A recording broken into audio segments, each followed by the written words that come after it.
Our third lesson is budget to control your spending or it will control you. Problem that we have today is we live in a hyper-consumer, debt is okay, keep up with everyone, buy what they buy, do what they do, and we're on what I call spending automatic pilot. We don't really focus on our spending, we just spend to keep up in many situations. And so the way to break that cycle for you personally is to have a budget. And call it a spending plan if you like, if that makes you feel more comfortable. And so a budget on one hand is a third grade math problem. It's your income and expenses. If your expenses are more than your income, you can only do one of three things. You can increase your income, decrease your expenses, or some combination of the two, and now you've balanced that and you've completed that third grade math problem. But that is not what budgeting is about. Budgeting is so that you can track your spending, analyze it, and make good choices about it. Do things like say, okay, how could I get this for cheaper? Or do I really need that? All of those things. But you can't do that until you look at your spending, from small things to big things. Now let me give you two stories. We had a young man on a budget in his 20s because he had financial problems and he was working with a counselor. And by the way, folks, only in America could you have financial problems in your 20s. And when they were tracking his spending, what they found out is that every day at the office, he was buying 2 sodas from the machine. One in the morning, one in the afternoon. He didn't drink coffee. Part of the problem was nothing wrong with it. It wasn't illegal, it wasn't unethical, it wasn't immoral. And because we don't connect the financial dots these days as much as we should, he needed one of 2 things and he didn't have either of them. He needed an immigrant Sicilian grandmother like mine to smack him up on the back of the head and say, "You financial idiot," or a friendly soda machine that would have said to him with lights and signs and everything, "You know, Mr. Jones, if you just went to Walmart or BJ's or one of those stores and bought a case of your absolutely favorite soda, put it in your garage or your basement, get one of those cold packs, put 2 of them in the fridge every night and bring them to work with you, you'd have your favorite 2 cold sodas every day, but you would save hundreds of dollars, hundreds of dollars." It's about making different choices. I'll tell you another story. A high school teacher I speak with all the time. He is a business teacher. And he's got it all together. He's got a budget that's so perfect, folks, it's color-coded and everything. It belongs in the Smithsonian Museum. He's got everything taken care of.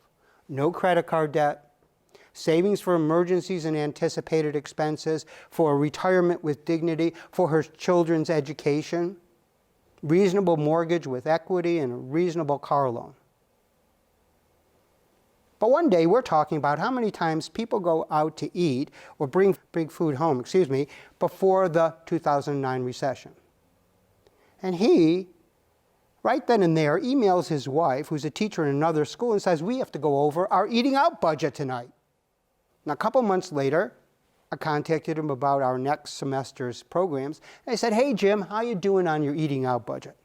He said, "Judge, you would not believe it. When we actually looked at how much we were spending eating out and bringing food in, we were shocked. Now we only eat out for special occasions or when our schedule absolutely demands it. And we've saved a ton of money that we can use for other things, and we've even lost a few pounds." Here's the problem. No red flags again. No reason to connect the dots for him. See, he could afford that, but it wasn't a good choice. But if one month he couldn't make the payments into that retirement account or his children's college account, or he ended up with credit card debt, he would have stopped and he would have said, "What's going on?" And he would have gone back into his budget and fixed it. But no red flags.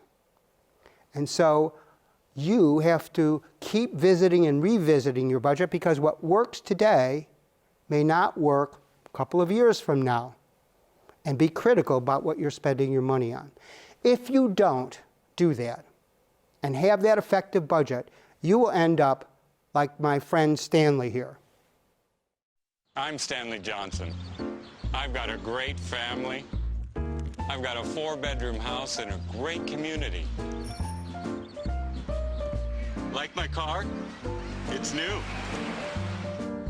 I even belong to the local golf club.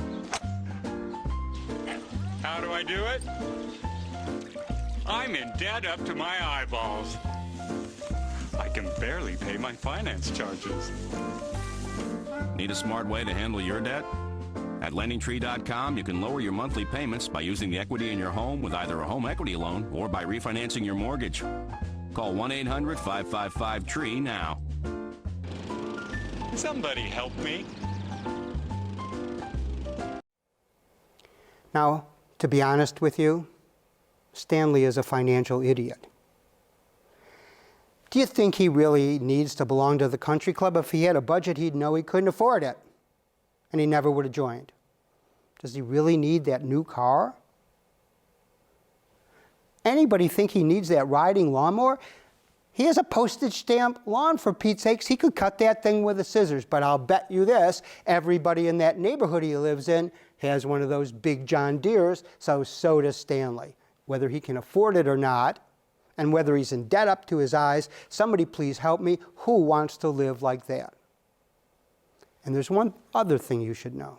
This is not a story about some rich guy in a rich suburb someplace. This is about too many Americans. Because if you come to a bankruptcy court, I can show you tons of people who only make $40,000 a year who are spending their money just as foolishly as Stanley for their income bracket. You need to budget to control your spending in our society, or it will control you.